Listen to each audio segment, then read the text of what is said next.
A arte de educar as crianças de hoje. Padre Courtois. Capítulo 15. A arte de repreender. Por definição, falta experiência às crianças. É papel dos pais alertá-las sobre os perigos que podem correr.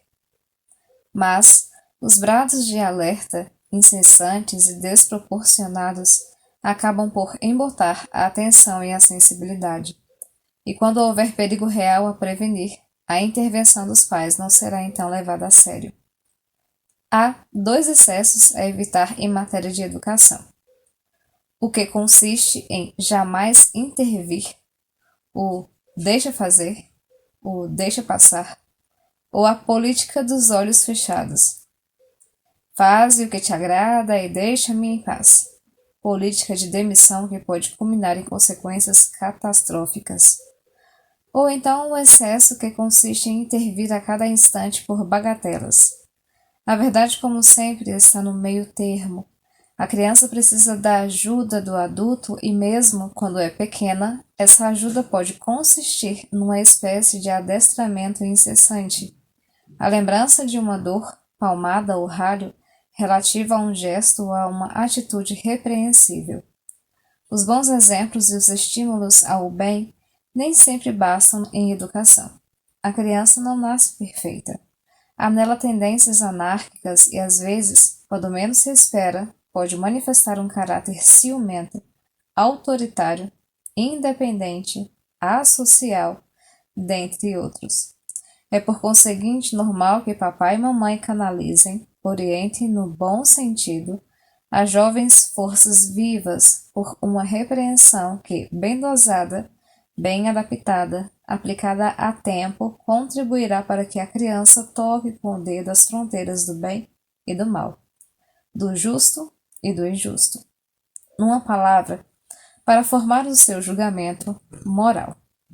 Uma advertência, para ser eficaz, deve ser breve e rara. Se assume o ar de cena, de gritos intervalados ou superaguçados, perde todo o efeito. A princípio amedrontada, mas logo indiferente, a criança deixará passar a tempestade à custa de nossa autoridade, mas também à custa da formação de sua consciência, porque uma consciência não se forma sozinha. É de todo interesse que as vossas intervenções se efetuem com serenidade e se revistam de um caráter pacificador. Terão, assim, podeis estar certos, um alcance salutar, mesmo que contrariem momentaneamente as defesas instintivas da criança, ajudá-la-ão, por fim, a dominá-las. A maioria dos pais não imagina até que ponto usa de autoridade por enxurradas de observações inúteis e secundárias, por insistência de recomendações acessórias, por excesso de solicitude que vão de encontro ao bem objetivado. Por pouco que se observe no jardim, num trem ou num lar, uma mãe com um filho, é descontar o número de advertências por vezes contraditórias e de repreensões por vezes ilógicas e injustificadas que chovem sobre os pobres pequenos. Henrique, não corras mais, vai sentir muito calor. E 5 minutos depois, não fiques aí plantado como uma árvore, vai brincar, não te chegues tão perto da água, cuidado com os sapatos, vai sujá-los. Vais ainda desobedecer-me como sempre? Que foi que te disse, Henrique? É terrível ter crianças como esta, não há nada a fazer contigo, não serves para nada. Fecha aspas. E ainda é bom quando a pobre mãe, inconsciente do alcance de suas palavras, não acrescenta. Vê-se bem que tens o gênio do teu pai. Ah!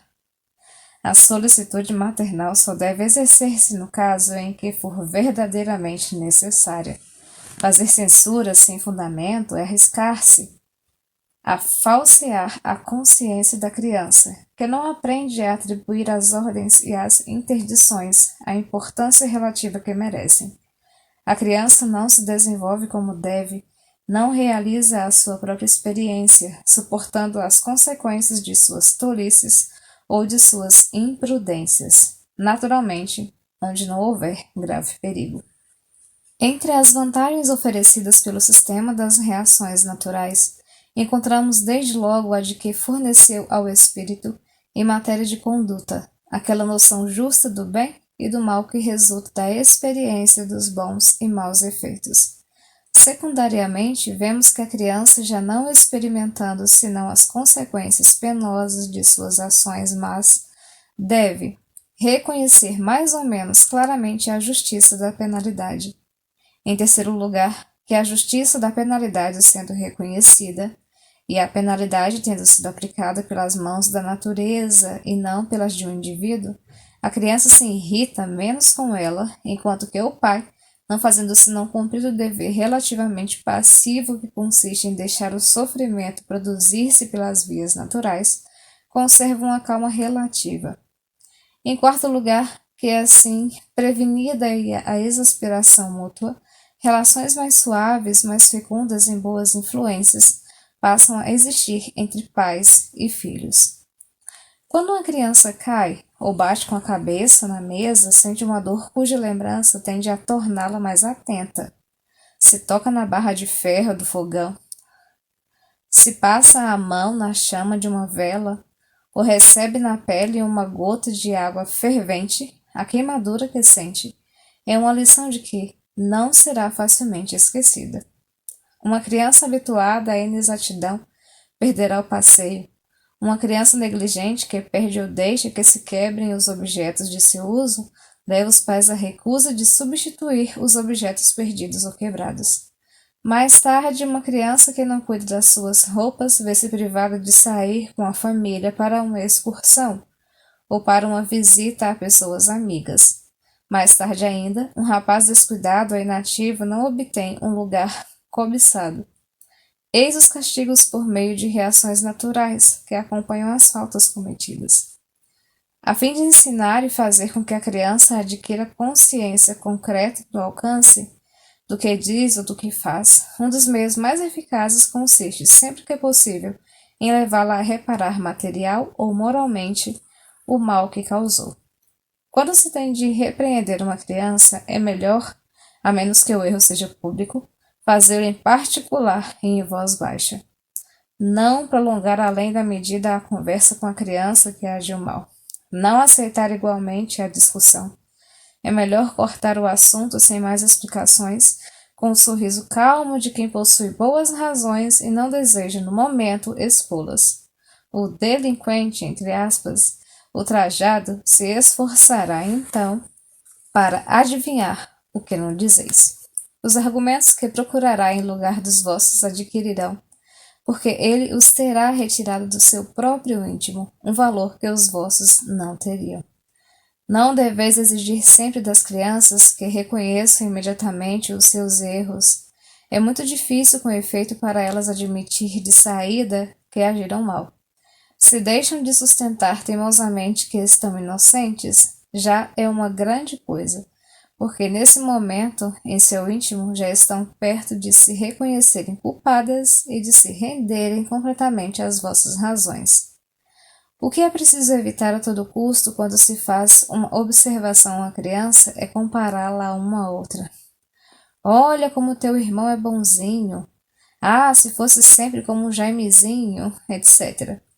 Não há nada pior do que isso para criar entre a criança e o modelo proposto ciúmes e até mesmo inimizades implacáveis.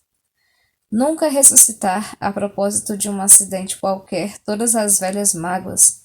Uma vez perdoada, a falta passada não deve ser mais lembrada. Voltar a ela é mostrar que nada foi esquecido e que se tem sempre em reserva uma certa história humilhante prestes a ser contada de novo. Há nisso algo capaz de desencorajar para sempre uma criança em seus esforços. Um dos casos que, em geral, suscita a intervenção tumultuosa dos pais é o de uma disputa entre irmãos e irmãs. Habitualmente, verifica-se que, depois de 4 ou 5 minutos de discussão, uma das crianças cede, seja porque se sente mais fraca, seja porque se mostra mais razoável do que a outra. Por que intervir quando o caso pode solucionar-se por si mesmo de maneira satisfatória? Não desperdicemos nossa autoridade a propósito de faltas insignificantes. Se há abuso de poder por parte de um déspota, sempre há tempo para lhe dar uma concepção mais exata da justiça distributiva e da caridade fraterna. Conheço 2 meninos que dormem no mesmo quarto. Naturalmente, brigam de vez em quando. E, com maior frequência, ainda brincam na hora de dormir. Foi-lhes dito que deviam calar-se, logo que se deitassem. Mas isso não serviu para grande coisa. Quando a luz se apaga, a mamãe se retira, a alegria e a tagarelice se desatam. Uma noite, mamãe chega, pela segunda vez, para ralhar com os desobedientes. Semi-consciente da necessidade de infligir uma punição, semi-enternecida pelo risco que ainda vê nos lindos rostinhos, diz: será muito difícil obedecer? As mamães têm um trabalho difícil. Transformar meninos desobedientes em homens bons e leais. Como vou conseguir isto com vocês? Não pensem que é engraçado, conclui a mãe. Trata-se de uma simples observação, e a mamãe não joga antecipadamente com a resposta, mas, de súbito, o menorzinho dos futuros diz: homens bons e leais. Balança a cabeça e diz com uma vozinha envergonhada, abre aspas, já pensei também que deve ser triste para o teu coração quando não somos bem educados, fecha aspas. E a mãe se retira contente e grata.